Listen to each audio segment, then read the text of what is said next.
Welcome, everybody. Happy to have you join. We have a number of people joining us today for this webinar on capturing the T1D perspective in research. And we're excited to start off first with a little bit of a brief overview, about 5 minutes.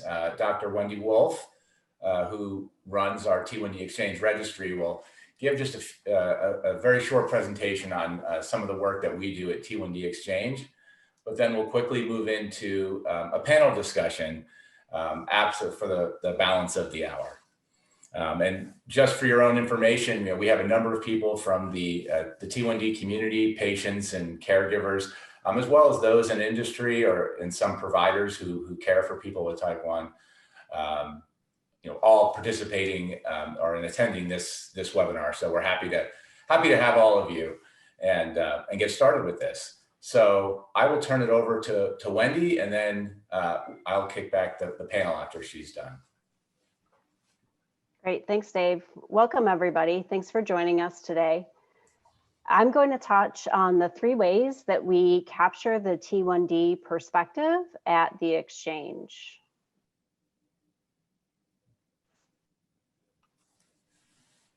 The first is through our online community. The second is through our formal research project, the T1D Exchange Registry. And the third is through our custom research projects. So our online community is a platform for individuals living with type 1 and members of their support network, such as care providers and healthcare providers. And this includes over 12,000 engaged members of the community. Through this platform, participants can inform research and share with the community by answering questions of the day. They can read relevant content as well as participate in sponsored studies. Importantly, they can also connect with and learn from others who live with type 1.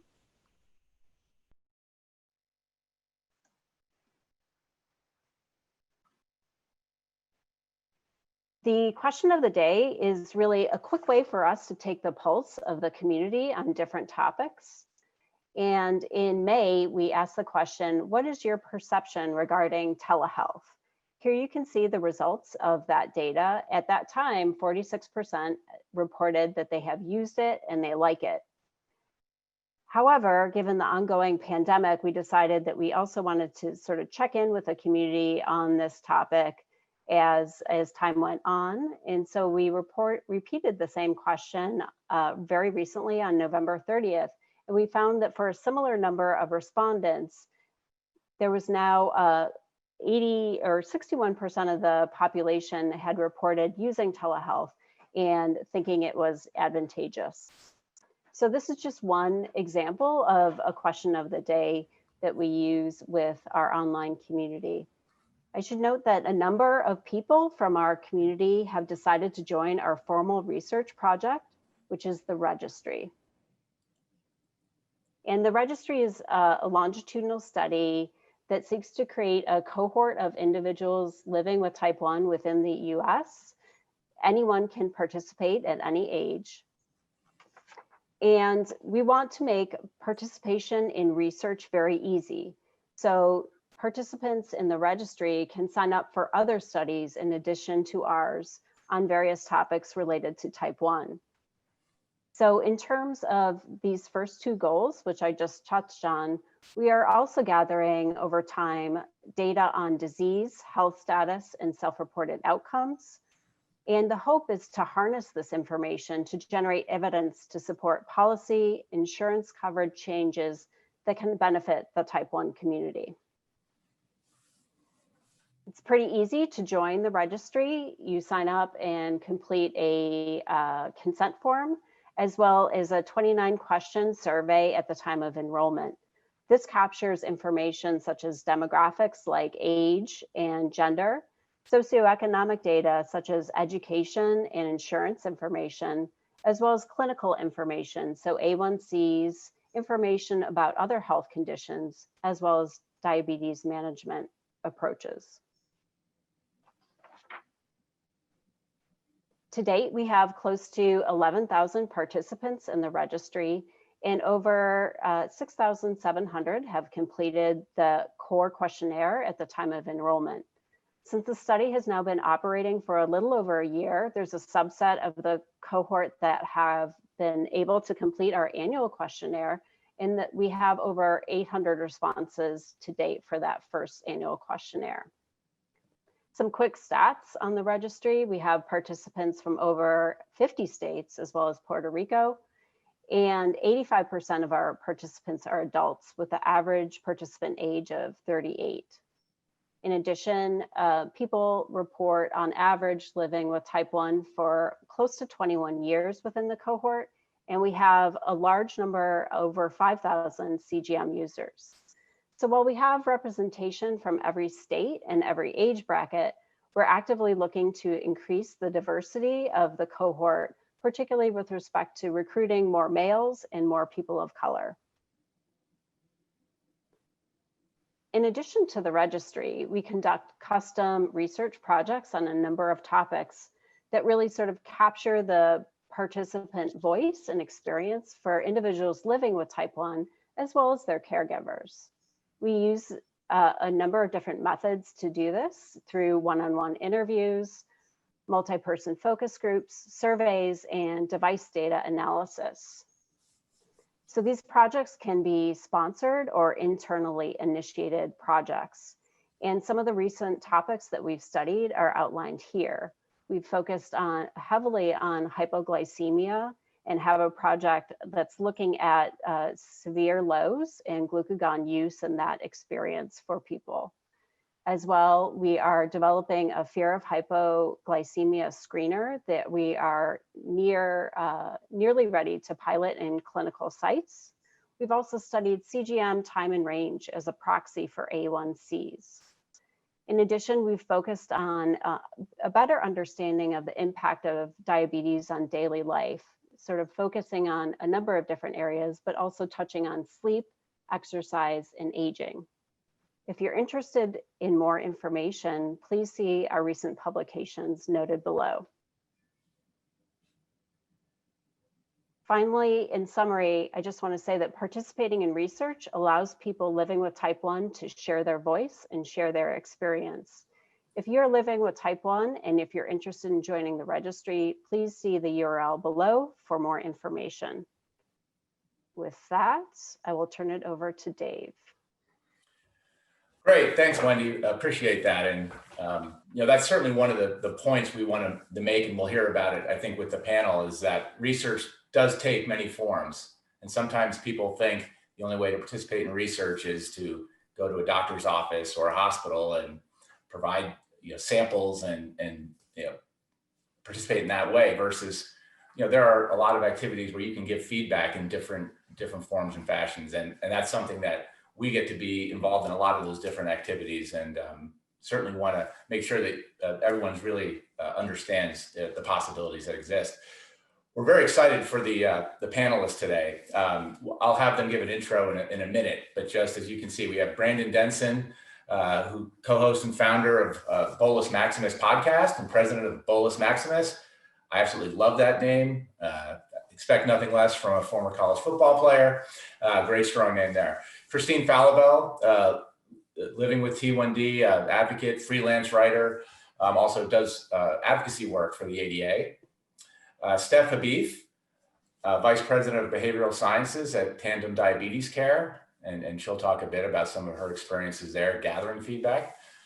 And Jeff Hitchcock, president of Children with Diabetes, which many of you may be aware of the conferences and a lot of the outreach and education that they do as well.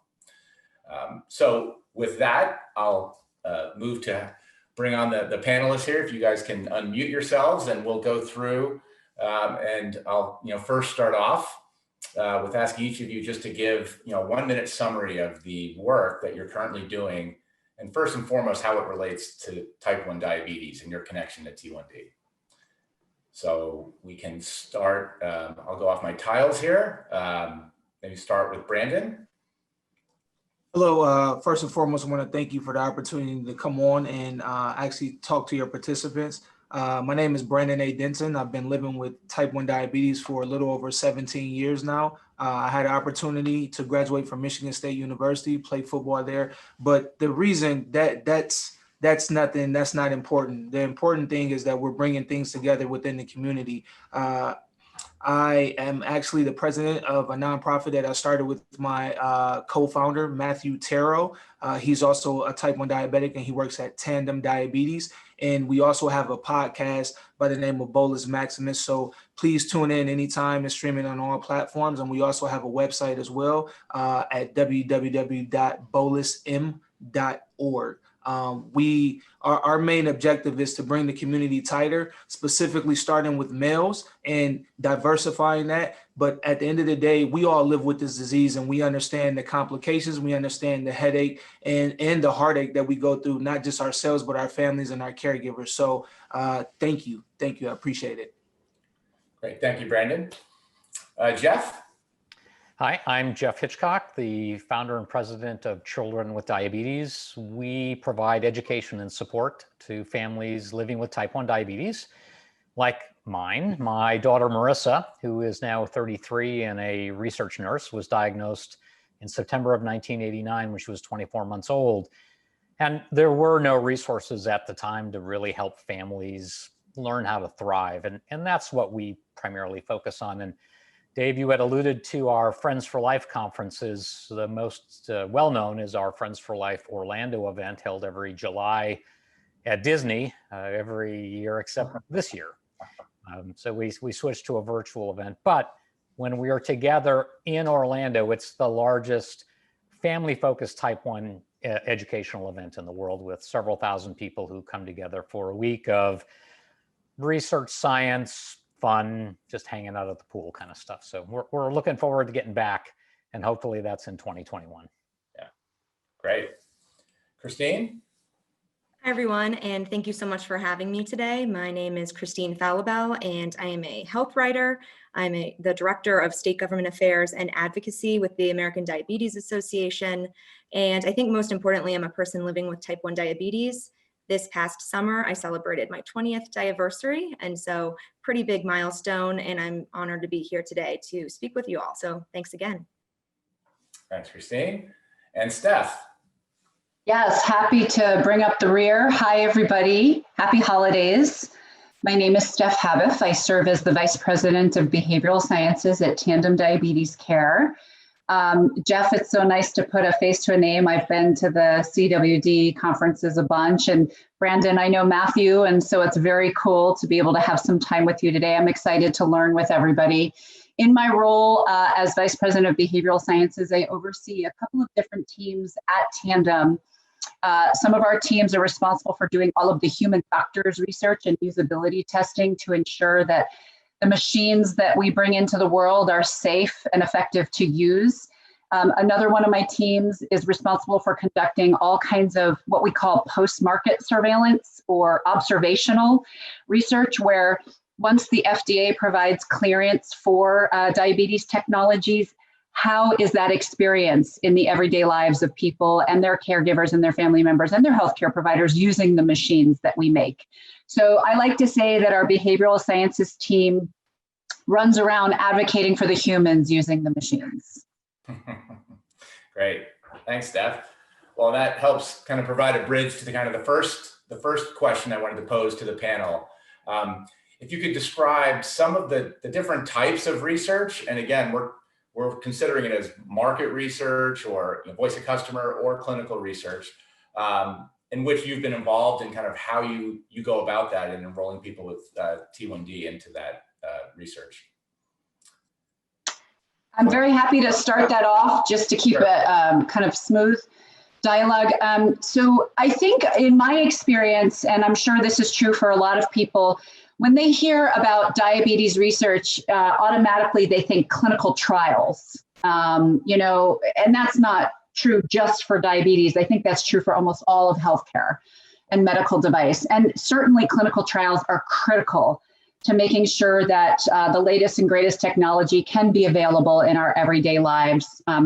But there are so many other types of research that people can participate in and get involved with outside of clinical trials, such as, if you ever receive through a text message or email a survey where a company like Tandem is saying, hey, we'd love to hear about your experience. That research is fundamental to making the experiences and the machines better and optimized for use. Or in our case, running human factors usability testing. The FDA requires very robust usability testing when diabetes technologies are in the development stages, right? It's very critical that we spend a lot of time with the people who we're designing the technologies for to ensure that they are intuitive and designed well. So the example that I like to give around human factors or usability research is, I have 2 children at home who are 4 and 6 years old. And so sometimes I'll bring a prototype of one of our early stage, development stage machines. I'll bring it home and I'll just put it into the hands of my 4-year-old or my 6-year-old and just watch them. And if they can navigate the machine or if they kind of know what to do, that's an example of intuitive use, right? It's where you observe how the humans interact with the machines in a very organic fashion. And I'm sure for anybody else out there who has children or grandchildren, watching them use a smartphone or an iPad or anything like that is just mind-blowing. They seem to know what to do. So lots of different types of research for sure. And I look forward to talking more about that during this hour. Yeah. I'll piggyback on that. So at our Friends for Life conference, we give our generous sponsors like Tandem an opportunity to talk with our families in focus groups, things of that nature, to get the voice of the community, our families, to help improve products, figure out how to do software better and the like. And one of the more interesting examples was many years ago, we had a glucose tablet company come and they brought about 25 flavors to test. And they decided to make the top flavors that were picked. Pina colada didn't win, but there were some other ones that did. So there's lots of ways to get involved like that. And one of the things that we also do at Friends for Life Orlando is we bring a team from the New Jersey School of Medicine that does free retinal screening. And it's a chance from our perspective to show how easy it is to get your eyes screened, a very important topic for people with type 1. But we now have about 10 years of longitudinal data from families who've come to Friends for Life and been screened year after year. And that team has published quite a bit of research papers based on the families who come to Orlando. It's been remarkable.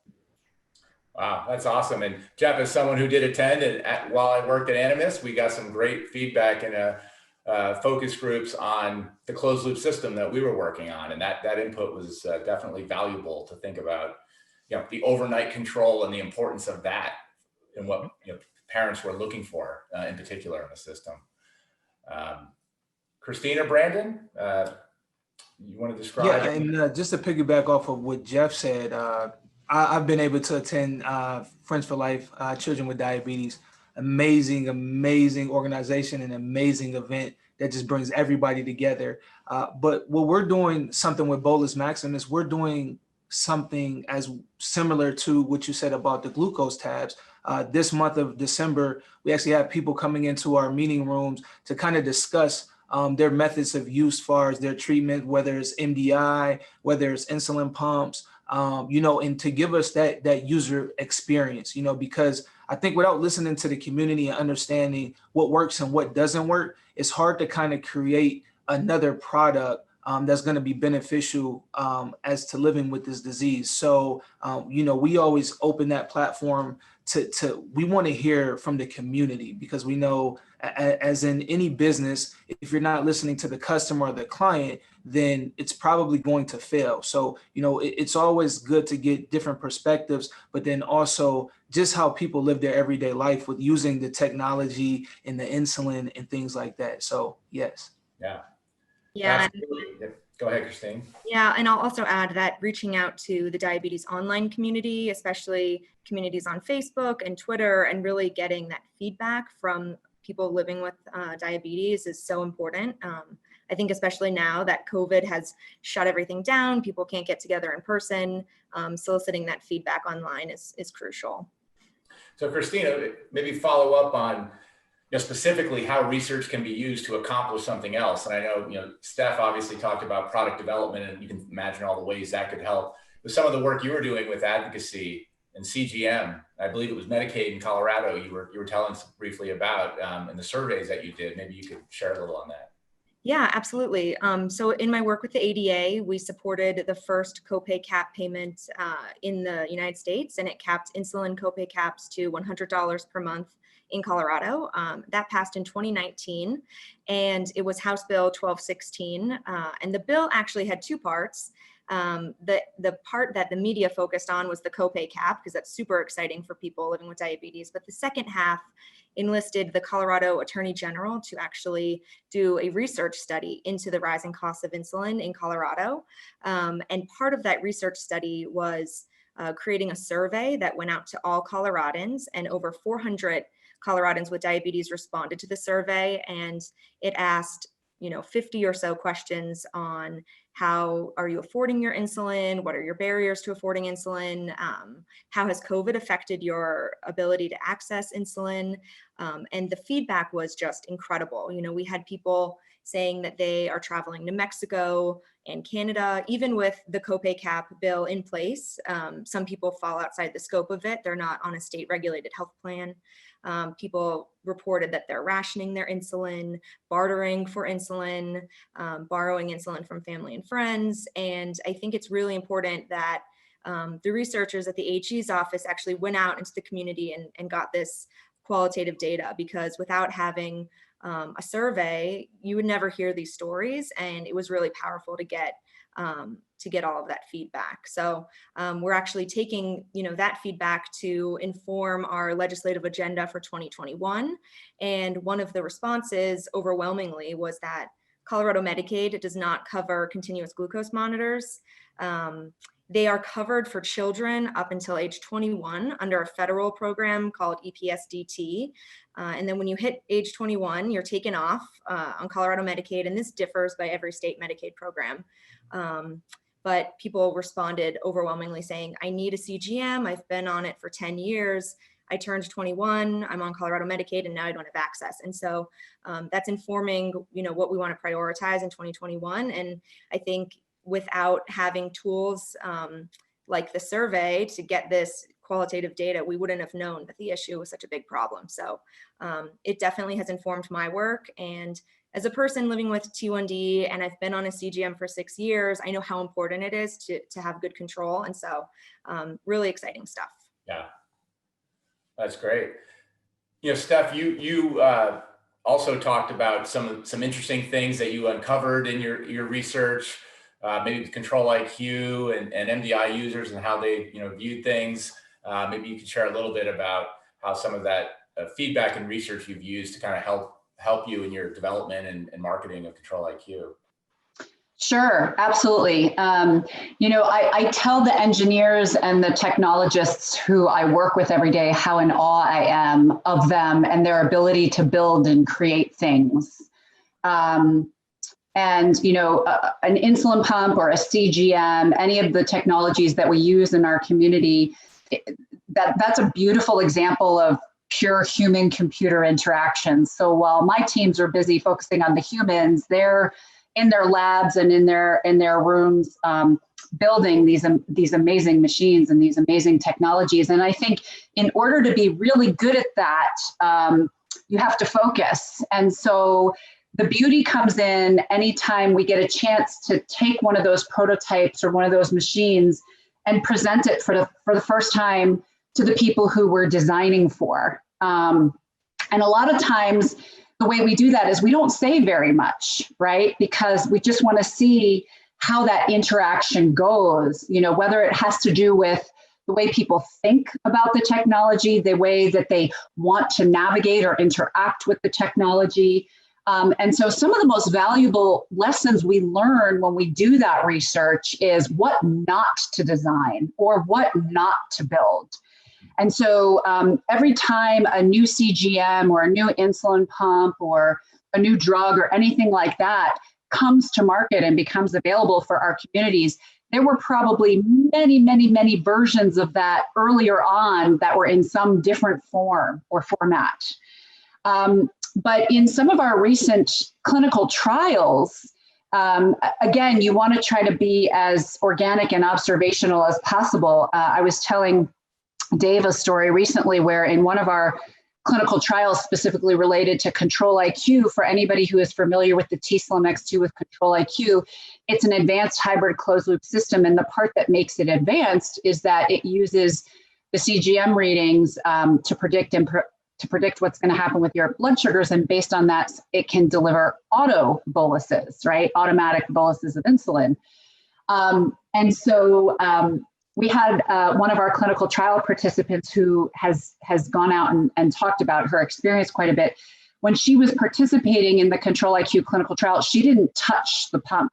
She literally didn't touch it at all because she thought that's what she was supposed to do. She thought she was supposed to completely just not touch it.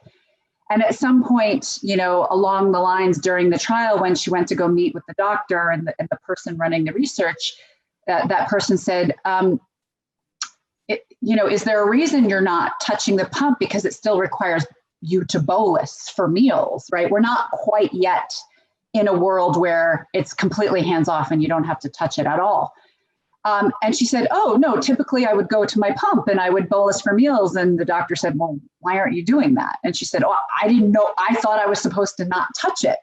And so that became a very critical insight for when it was time for Control IQ, the system, to be introduced to the world, that it still requires you to interact a bit with the pump, especially for bolusing, in order to achieve an optimal experience. Yeah, that's fascinating.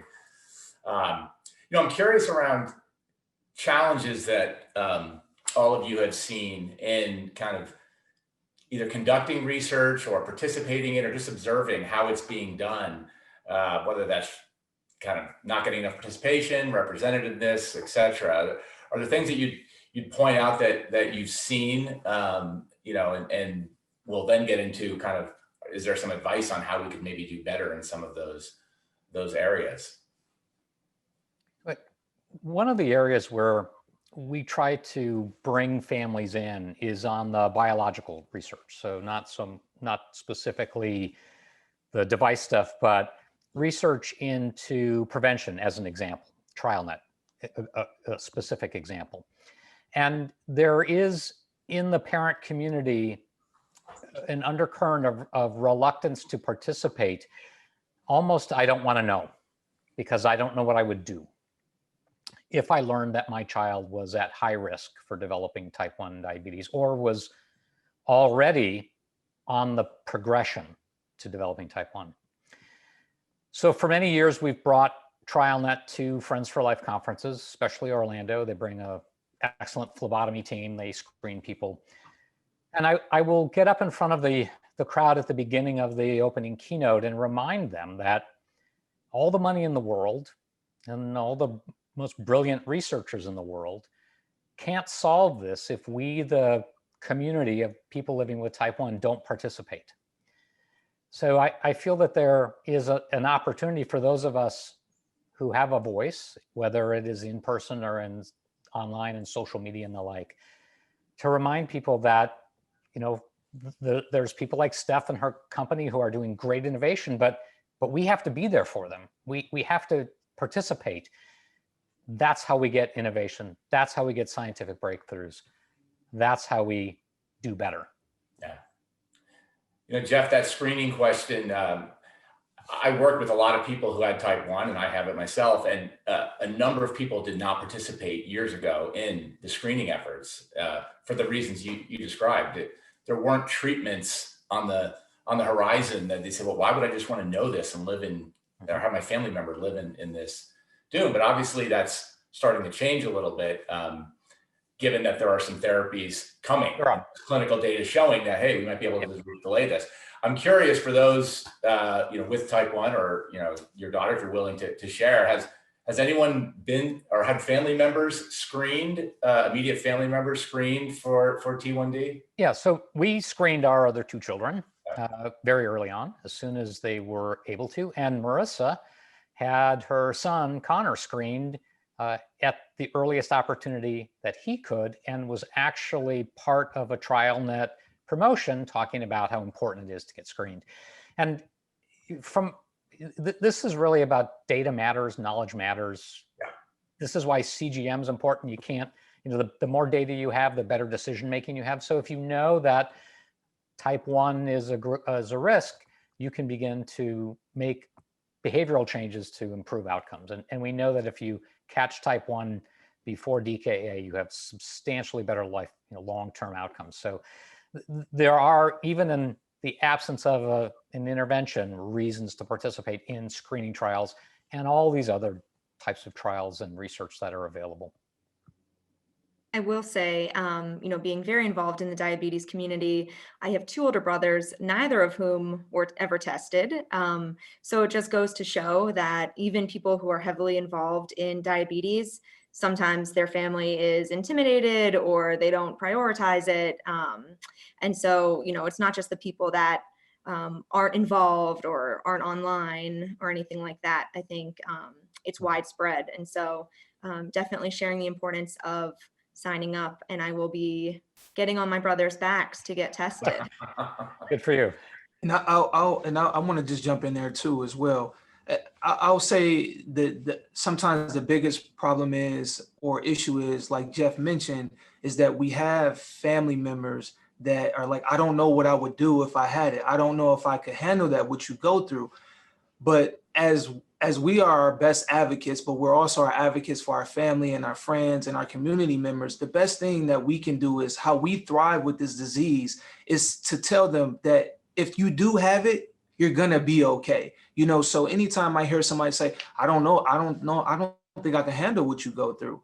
But at the end of the day, like, you got a shoulder to lean on. You have a community of people to where they can help you out. No matter how tough you may think it is, it's better to put yourself in a situation to get screened, to get tested, so you're not in a DKA situation or possibly death. Yeah. Well, to that point about having a shoulder, as you mentioned, it was pretty interesting when we talked about this. We asked, did you know anyone else growing up with T1D, right? And I think you said you went a little bit of time before you met someone. So I'm glad that you brought that up, because that's very important to why I'm probably even in front of you talking to you and all the participants as well. And when I was diagnosed at 17, I grew up in Ypsilanti, Michigan. I went to Willarona High School, and I didn't know anybody that had type 1 diabetes, and specifically in my school. So I was making that transition of going from my senior year, going into my senior year of high school. I had a lot of things on my plate, getting ready for college. What college was I going to go to? Things like that. I knew I still had dreams and ambitions on playing collegiate football, Division I. And when I got to Michigan State, it was like, man, I'm here. I'm isolated again, starting a new, I want to say career, because, I looked at it as a career, and I didn't know anybody that had type 1 diabetes. Well, I take that back. I knew a volleyball player, but she ended up transferring. So I was like, man, what am I going to do? But I had a kid write me a letter by the name of Nate Bob, and he's actually a CDCES now. And I've told this story over and over again. If it wasn't for him, I probably wouldn't be here talking to you, because him and his family seeked me out, and they opened me up to the community to realize, like, I'm not the only one that has this disease. So I know as people living in urban areas, that's living in rural areas, just understand that there is a community out there for you. And the diabetes community is probably one of the most resilient communities that I've ever seen in my entire life. Yeah.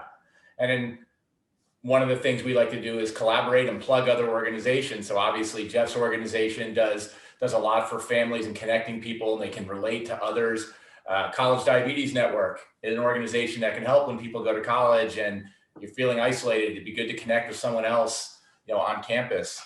And obviously with screening and the things that JDRF is now doing with T1 Detect and other organizations looking to do that as well. And we'll probably be playing a part in helping the cause around that. So definitely takes a village to kind of work on that. You know, are there things that you guys think should be studied more in research that you don't hear about? Like, why isn't that a topic that someone is doing, whether it's someone making a product or, you know, providers trying to understand what patients go through, whatever the case may be. Are there anything that come to mind for many of you that you wish people would, you know, research a topic more? Yeah, I think with type 1 in specific, there's a large focus on children, and that's amazing. And children and families need, you know, some of the most support. But then, like Brandon was saying, there's this whole cohort of kids that are 17, 18, 19, 20 and are being diagnosed, and they're out of high school, and, you know, maybe they've aged out of diabetes camp. That saved my life until I was in my, you know, young 20s. And then, you know, in your 20s and 30s, there's this, you know, kids with type 1 grow up.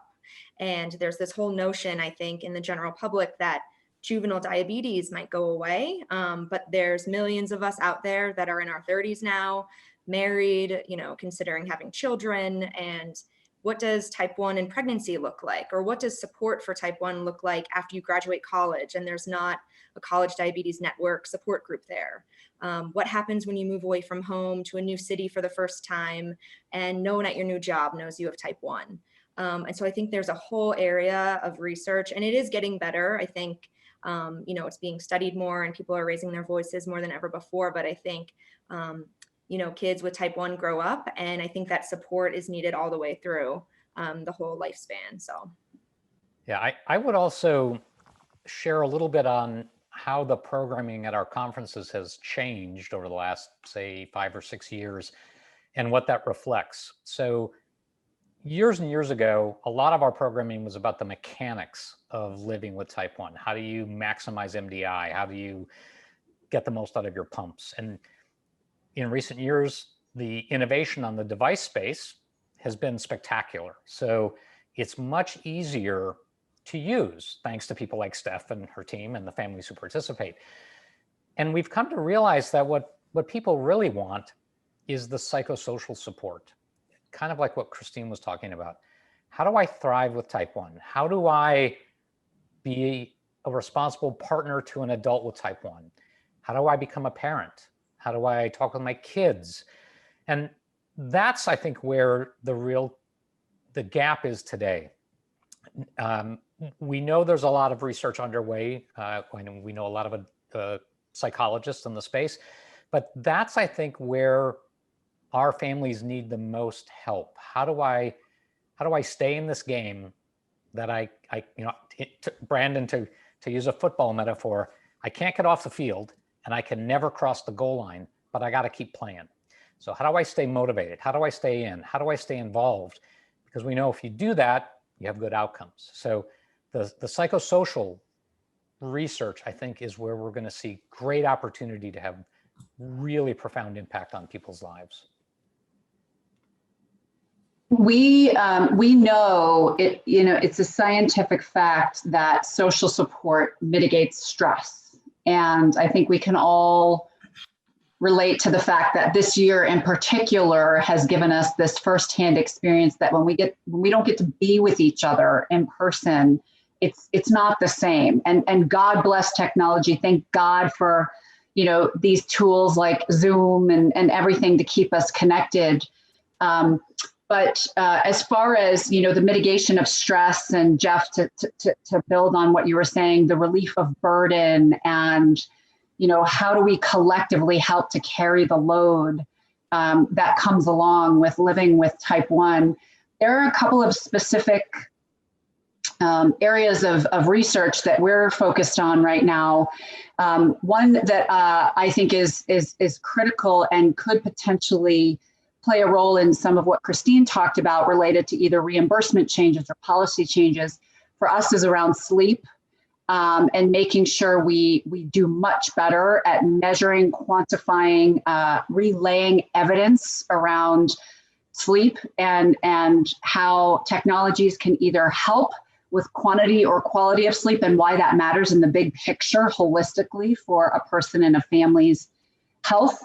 Another that's core to my heart is related to trust, whether it's trust in the healthcare system, trust in companies like Tandem. If you don't trust that we are upstanding and going to do what we're saying we're going to do, you're not going to come join research with us. You're not going to participate in any of these efforts to try to really push the innovation. And then I would love to see more focus on things like language and cultural barriers. So we know that type 1 diabetes primarily impacts people who are white and Caucasian, but the incidence rates are changing. And so the type 1 diabetes community from an ethnic perspective is going to look very different in the very near term. It already is. And so oftentimes, for example, people from the Latina, Latinx community, maybe they're not participating because of a language barrier. It has to do with the fact that English is not a first language. And those are things that we can modify. If we understand that the reason people aren't trusting or the reason they're not participating or the reason they can't get access has to do with language or cultural issues, we can design around that. And so that's going to be really critical work. It's long overdue to make sure that we can be better about reaching communities that to date have been underserved for these socioeconomic and psychosocial reasons. And I would like to piggyback off that too. I think you have some very valid points, and you too, Jeff. I think one of the biggest problems that we see is that we think that these communities aren't coming out, to get help, but it's not their job to come out and to find the help. It's our jobs as organizations to go find and seek them from companies. As Tandem, as Dexcom, as Freestyle Libre, as JDRF, as TCOYD, as ADA. We can't assume that these people know that these organizations are in place. We have to go find them. You can't play a game of hide and seek and expect to find somebody without actually seeking for them. So I think we've known and we've seen a problem for a very long time. Now it's time to execute. I'm going to go to football X's and O's. I know the playbook. I know what's going on. I know the stats. Now let's go execute. And I think it takes everybody in this space to collectively work together and execute the problem so we can solve it. Because what we see is a lack of trust in primary care physicians, endocrinologists, and we also see that the time on task when these individuals from different cultural backgrounds or different demographics, the time that they're able to spend and get educated on what's going on. The data is the data. That's great. You can have a boatload of data, but if you don't have that data broken down, far as to if my time is in range or it's not in range, or from it being that the time is in range, but what am I eating that's keeping my time in range? So I think the education piece, from not just from a healthcare provider perspective, but also from a company perspective and from an organization, is we can't play that we don't know what the problem is. We have to fix the problem. And, I could go on and on about it, but at the end of the day, we have to go seek these individuals. There is no more, and I know COVID is an exception to what's going on right now, but if you're saying that you can't find these individuals and these different demographics, then I'm gonna test you on that, because with me starting and my co-founder starting a nonprofit organization, it's 2020. I can connect to somebody in Africa by just getting on a call. So now what we have to look at is that we have to put the burden on our shoulders as organizations and companies, and we have to go do better by the people, period. Yep. Yeah, I would love, oh God, I could talk about this forever, but I'll just quickly say, you're absolutely right. Every organization in the community needs to be better about connecting with the people that we are responsible for serving. It is certainly not a diabetes specific challenge. I know that we've all been paying attention to COVID-19, obviously, and is there going to be a vaccine? And some of the most prominent stories that have come out the past couple of weeks have been around the fact that several of these vaccine trials have stalled and have had to stop because they cannot find, or they don't know how to, they say they don't know how to find the people that need to participate in these clinical trials in order to ensure that we're designing effectively for everybody who needs it. And I think that's a commentary on where certainly research organizations are to date in being effective at connecting with people. And so to your point, bias for action, go to the communities, go to the diabetes camps, go to the churches, go to the places where people are, rather than, sitting back and saying, well, I can't find them, so I don't know how to include them in my research. We can't say that anymore. Yeah, no, absolutely. And, one thing with our registry, I'd point out, we have data, and it suggests that we're not doing as well as we should be in trying to reach people of color and include them in our registry. And we're fortunate that we have a few people who work at T1D Exchange who are people of color and have type 1, working on some of this. We've done focus groups with people to understand, why did you join, and what could we do better to try and be something that more people want to access and be a part of. So we certainly haven't solved it yet, but we're definitely working on it. I'm very curious, and good to hear some of what you just mentioned, Brandon, about specific things that those who are recruiting. Because I was at a conference on Monday, and the same topic came up about how to improve kind of recruitment and conducting clinical trials was that purview. But in general, I'm curious if there are anything specific that's either worked or people have seen that other organizations have done that all of us can kind of learn from. Are there things that could improve the situation? I'll chime in real quick. I just recently, and I totally forgot to say this in my title, I actually just took a position with AMCR as a diversity program community engagement specialist. And the focus is mainly to get to these different communities that we haven't been able to successfully get to. And we talk about research. It comes from actually being in a clinical trial to getting data, or to just hosting a support group and hearing out other individuals. I had the opportunity after 17 years of getting involved in a trial, and am I gonna lie and say like I didn't know what to expect?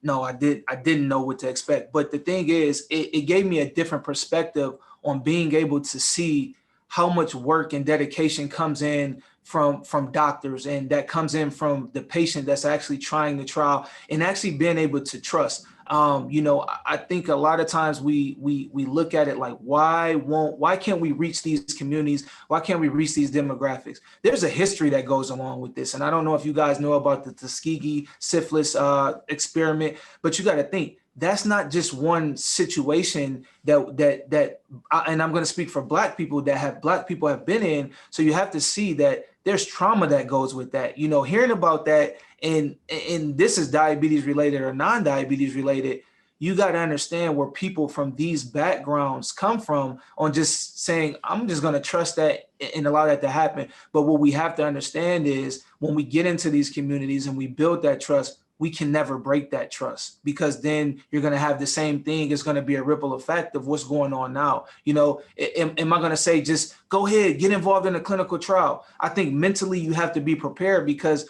that is something that is very intrusive depending on what type of study that you're being involved in. But what I will say is, if we don't have people from those specific backgrounds, then it's going to be hard to shape things that those demographics or those backgrounds need, far from a cultural perspective, and just for being able to live their best life, because we're not covering data from everybody. It's only from one specific targeted group. We've got a number of people with T1D or family members, listening to this webinar. Curious if there is any advice you would give, and we've hit on this a little bit, but just maybe in a more direct way, about how they could even go about getting involved in research, and what doesn't require a lot of effort. And obviously T1D Exchange and the registry, we talked about that up front. We think that's a great place. But what other avenues or mechanisms would anyone recommend to someone who may want to get involved but doesn't know how or where to start?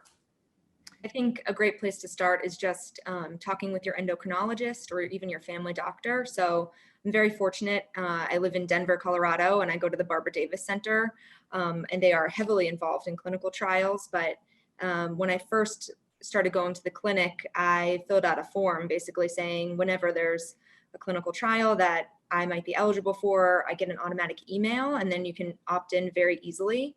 And I know not all clinics are like that, but I think, starting the conversation with your endocrinologist and just saying that you're interested is a good place to start. Yeah, we recommend that too. But the flip side of that is for those participants who are clinicians and who conduct research, I would encourage you to ask every family that you see, are you interested? Here's stuff that's coming.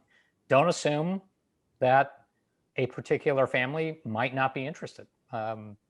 Give everyone an opportunity to participate. And I think both of you are absolutely correct. I think the biggest thing that I've learned out of everything going on in our world today is completely turned upside down, and that's okay. I mean, I don't like what's going on, but I think when we're faced with adversity, we have to adjust. We have to figure out how do we still take care of everybody in the community, everybody from our family to our friends to our neighbors. And when I look at it, is we have to be conscious and understand that we all have to work together, no matter what. It doesn't matter if you're Black, if you're Arab, if you're white, if you're Asian, if you're Hispanic. It doesn't matter, because what this has showed us is that we all live with this same disease and we all carry that burden. And it's tough as hell. It's tough as hell. I'm not going to say it's easy, but if we can work together, because it doesn't matter how much money you have, if you're rich or you're very wealthy and somebody is in the ghetto and they live in the hood, they still go through the same things. If not, they probably go through more. So we have to bridge this gap and work together from organization to company to company. We have to put the bottom line is that it's about the community. It's not about a dollar. It's not about who raises the most money. It's not about who gets first to a cure. It's about getting involved in registries, something as simple as that, that's not invasive, that's not intrusive, to where you can hop on a computer, you can fill out a survey, and you can get involved, and your voice can be heard from actually get involved in trials. But we have to be connected from organizations to diabetic to endocrinology offices, all the way down to primary care physicians and family health centers. Like this problem, we have to start from the ground up, not the top down. And once we start to do that and spread that web across the bottom from a grassroots level, then we can begin to bridge this gap and bring this foundation all the way up like it should be. If we continue to work from the top down, then we're going to continue to get the same results. But we have to be on the same page, from endocrinologist office, from podiatrist offices to ophthalmology offices to mental health offices. We all have to be on the same page in every neighborhood, in every demographic. It doesn't matter if you have $100 million or you make $20,000 a year or not even that. This is how we're going to actually bring everything together. Yeah. And because I'm a behavioral scientist, I'll just take everything that everybody said and strip it down to one thing. If you think you're somebody who's interested in participating in research, you can go to whatever the nearest place is that you have somebody who you want to tell, whether it's a Facebook group. To Christine's point, you're on Facebook or social media, you can literally just post, I want to participate in research. And because this community is so amazing and there's so much energy in the type 1 community, somebody somewhere will see that and shepherd you along. Or you can write a note to T1D Exchange and raise your hand and say, hi, T1D Exchange, I want to participate in research. Yeah, that's great. Random quick question. We didn't talk about this, but if you were to guess how many type 1 diabetes clinical trials are active or recruiting on clinicaltrials.gov. Panelists, how many would you guess there are? Just throw out a number. 11.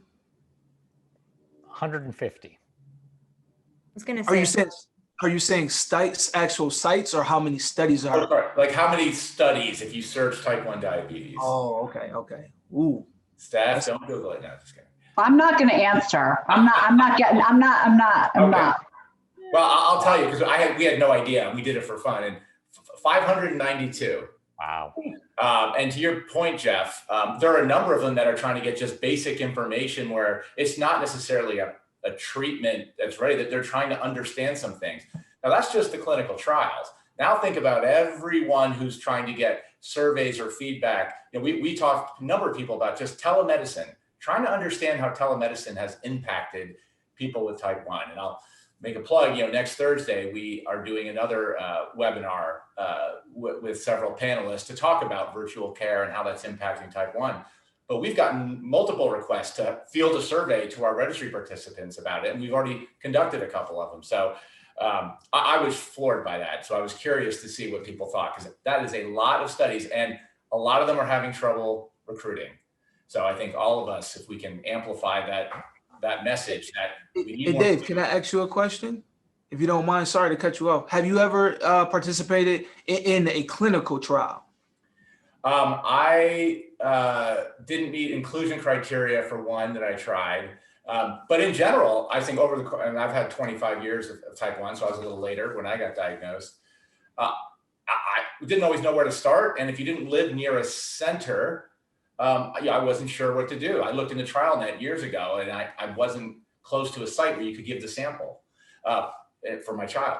Now they have at-home kits. So I sent away for one, and my daughter tested and no antibodies. So, we were very happy about that, but I stumbled upon that. I didn't realize that was there. So there are so much out there that a lot of us don't know. And, I think the more we can communicate for each other and help enable others to get the word out, the better, because there's a lot to do.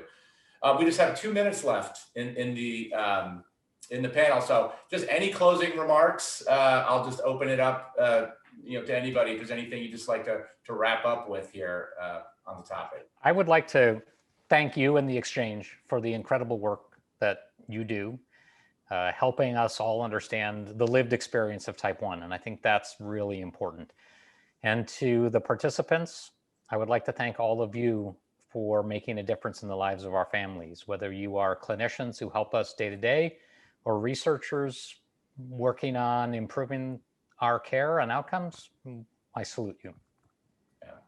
I would like to say thank you for awarding me the opportunity to come on here and join these tremendous guests, Christine, Jeff, Steph, Dave, yourself. And at the end of the day, like I said, if you don't get anything from this, just understand that the research is very important from a clinical perspective, from a data perspective. And, this is how we're going to continue to bridge this gap. Understand that we are our best advocate, so if somebody says that you don't know something or you don't understand, there's a community out there that you can connect with. There are doctors that you can connect with, endocrinologists, PCPs. You can connect with so many different people, and no one can tell you how you feel living with your disease, because it's your disease. So always remember, you're your best advocate. And the only way that we can actually bridge this gap together is to work together collectively and take any biases that you have, whether it's money, whether it's race, whether it's who you are.